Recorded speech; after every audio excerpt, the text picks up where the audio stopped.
मुंबईतली मुसळधार पावसामुळे चुनाभट्टी परिसरात पाणी झालेले आहे। चुनाभट्टी परिसरात वाहनं पाण्यात बुडालेली आहेत। रात्रीपासूनच मुंबईच्या परिसरात जोरदार पाऊस होतोय। नागरिकांचे चांगलेच हाल होत आहेत।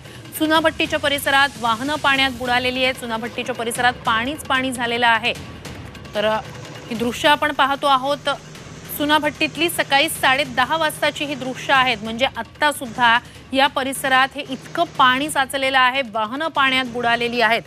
मुंबई आणि परिसरात 6 ते 7 तासात काही भागांमध्ये 300 मिलीमीटर पावसाची नोंद झालेली आहे, अशी माहिती मुंबई मनपा यंत्रणेकडून देण्यात आलेली आहे, ज्याचा फटका आपण बसलेला पाहतोय। चुनाभट्टीसह संपूर्ण परिसर पाण्याखाली गेलेला आहे। दुचाकी तर पूर्णपणे पाण्यात बुडालेली आहे। 4 चाकी वाहनं सुद्धा पाण्यात बुडालेली आहेत।